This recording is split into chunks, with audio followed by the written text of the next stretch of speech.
Shalom saudara-saudara yang dikasihi oleh Tuhan. Apakah yang menggerakkan kehidupan saudara di dalam setiap aktivitas yang saudara lakukan? Atau dengan bahasa lain, apakah yang memotivasi saudara sehingga saudara bergiat melakukan segala sesuatu yang menjadi tanggung jawab saudara? Saudara, siapa atau apa yang menggerakkan itu? Memberikan indikasi bagaimanakah engkau dan saya hidup sebagai anak-anak Allah. Salam jumpa dalam program Tuhan adalah Gembalaku. Saudara, kehidupan orang-orang percaya itu sepatutnya lah berbeda dengan kehidupan orang-orang pada umumnya. Saudara, perbedaan itu adalah bahwa kehidupan orang percaya itu berpusat kepada Tuhan Yesus. Saudara, apa maksudnya berpusat kepada Tuhan Yesus? Saudara, kehidupan orang percaya itu digerakkan oleh dua hal, yaitu oleh karya Tuhan Yesus, yaitu karya penebusannya. Dan yang kedua, oleh berkat-berkat yang Tuhan Yesus curahkan kepada kita sebagai orang percaya. Dan seluruh apa yang kita lakukan sebagai respons bahwa saya tidak mau menyia-nyiakan kasih karunia Tuhan yang Tuhan berikan kepada saya. Saudara, oleh sebab itu, ketika kita tidak lagi menghayati karya penebusan Kristus dan tidak lagi menghayati betapa limpah berkat Tuhan Yesus bagi kita, maka kita mempunyai kemungkinan tidak memiliki kekuatan lagi untuk berfungsi sebagaimana panggilan Tuhan bagi kita. Apatah lagi ketika kita sebagai orang percaya mengalami pengalaman-pengalaman yang tidak sesuai dengan harapan kita. Saudara, mari kita membaca Sakaria pasal yang ke-8. Datanglah firman Tuhan semesta alam, bunyinya. Beginilah firman Tuhan semesta alam. Aku berusaha untuk Sion dengan kegiatan yang besar dan dengan kehangatan amarah yang besar. Beginilah firman Tuhan. Aku akan kembali ke Sion dan akan diam di tengah-tengah Yerusalem. Yerusalem akan disebut kota setia, dan gunung Tuhan semesta alam akan disebut Gunung Kudus. Beginilah firman Tuhan semesta alam. Akan ada lagi kakek-kakek dan nenek-nenek duduk di jalan-jalan Yerusalem, masing-masing memegang tongkat karena lanjut usianya. Dan jalan-jalan kota itu akan penuh dengan anak laki-laki dan anak perempuan yang bermain-main di situ. Beginilah firman Tuhan semesta alam. Kalau pada waktu itu sisa-sisa bangsa ini menganggap hal itu ajaib, apakah aku akan menganggapnya ajaib? Demikianlah firman Tuhan semesta alam. Beginilah firman Tuhan semesta alam. Sesungguhnya aku menyelamatkan umatku dari tempat terbitnya matahari sampai kepada tempat terbenamnya. Dan aku akan membawa mereka pulang, supaya mereka diam di tengah-tengah Yerusalem. Maka mereka akan menjadi umatku, dan aku akan menjadi Allah mereka dalam kesetiaan dan kebenaran. Beginilah firman Tuhan semesta alam. Kuatkanlah hatimu, hai orang-orang yang selama ini telah mendengar firman ini yang diucapkan para nabi sejak dasar rumah Tuhan semesta alam diletakkan, untuk mendirikan bait suci itu. Sebab sebelum waktu itu tidak ada rejeki bagi manusia, juga tidak bagi binatang. Dan karena musuh, tidak ada keamanan bagi orang yang keluar dan bagi orang yang masuk. Lagi pula aku membuat manusia semua bertengkar. Tetapi sekarang, aku tidak lagi seperti waktu dahulu terhadap sisa-sisa bangsa ini. Demikianlah firman Tuhan semesta alam.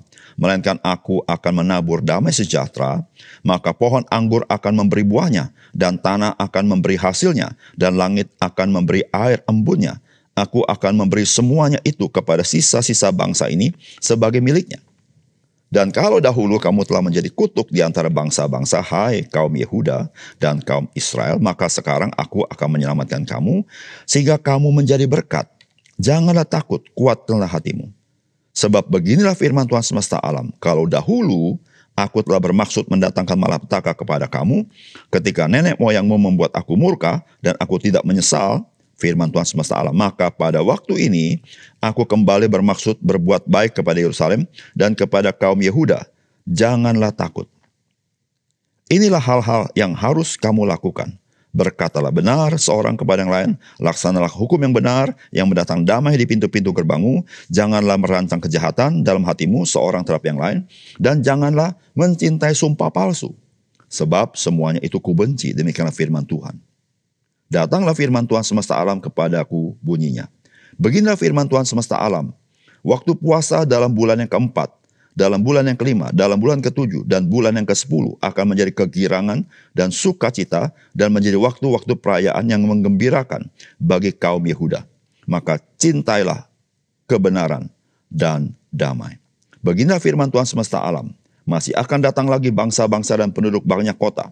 Dan penduduk kota yang satu akan pergi kepada penduduk kota yang lain mengatakan, marilah kita pergi untuk melunakkan hati Tuhan dan mencari Tuhan semesta alam.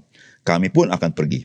Jadi banyak bangsa dan suku bangsa yang kuat akan datang mencari Tuhan semesta alam di Yerusalem dan melunakkan hati Tuhan.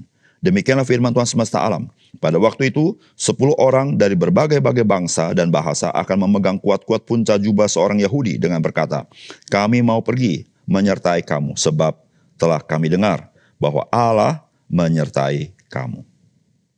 Saudara yang dikasihi oleh Tuhan, bagian firman Tuhan yang kita baca hari ini memiliki penggenapan yang bersifat dekat, yaitu kepada orang-orang Israel pada zaman itu, namun juga memiliki penggenapan yang cukup jauh atau jauh, yakni dengan kedatangan Mesias, yaitu Yesus Kristus.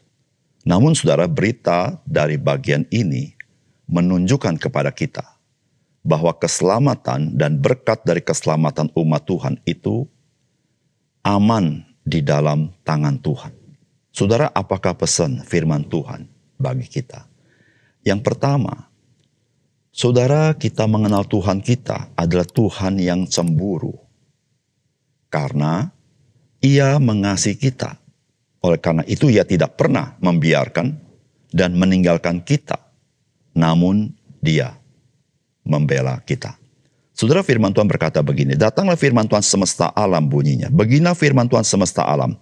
Aku berusaha untuk Sion dengan kegiatan yang besar dan dengan kehangatan amarah yang besar. Beginilah firman Tuhan, aku akan kembali ke Sion dan akan diam di tengah-tengah Yerusalem. Yerusalem akan disebut kota setia dan gunung Tuhan semesta alam akan disebut gunung kudus. Beginilah firman Tuhan semesta alam, akan ada lagi kakek-kakek dan nenek-nenek duduk di jalan-jalan Yerusalem, masing-masing memegang tongkat karena lanjut usianya, dan jalan-jalan kota itu akan penuh dengan anak-anak laki-laki dan anak perempuan yang bermain-main di situ. Beginilah firman Tuhan semesta alam, kalau pada waktu itu sisa-sisa bangsa ini menganggap hal itu ajaib, apakah aku akan menganggapnya ajaib? Demikianlah firman Tuhan semesta alam. Saudara, ketika bangsa Israel dibuang ke tanah pembuangan, saudara, ada banyak pemikiran daripada orang-orang Israel bahwa Tuhan tidak lagi peduli dengan mereka. Atau Tuhan melupakan mereka. Maka saudara, pada zaman itu timbullah nabi palsu yang menyampaikan bahwa mereka tidak lama di tanah Babel. Namun saudara, Yeremia memberitahukan mereka akan berada di tanah Babel 70 tahun. Saudara, itu sangat lama sekali, saudara. Saudara yang kasih dalam Tuhan. Namun dari bagian firman Tuhan ini, Tuhan menyatakan kepada bangsa Israel, sesungguhnya Tuhan itu dikatakan berusaha untuk Sion dengan kegiatan yang besar dan dengan kehangatan amarah yang besar.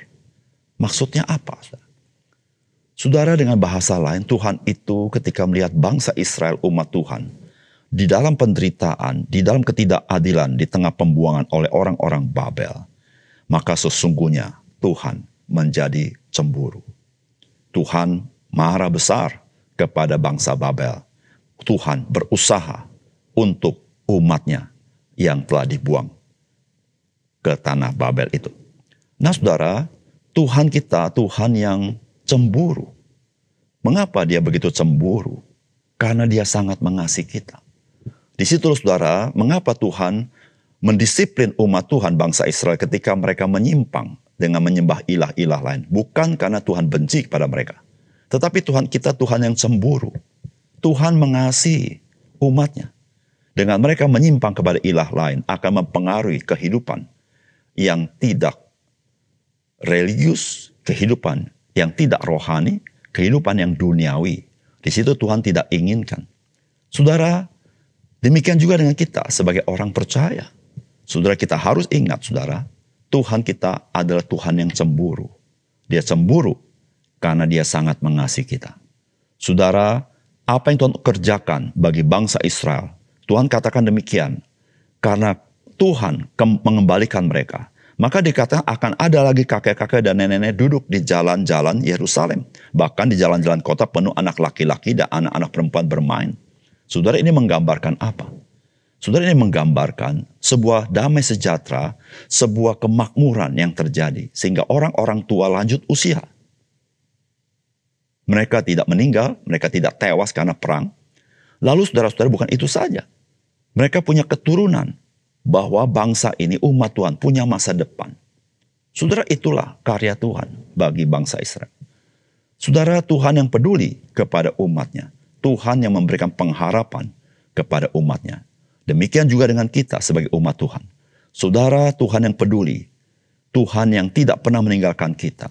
Dia bekerja dengan otoritasnya sendiri, dengan rencananya sendiri, dengan kuasanya sendiri, dan dengan kasih sendiri, untuk membuat kita melihat pengharapan yang Tuhan berikan kepada kita.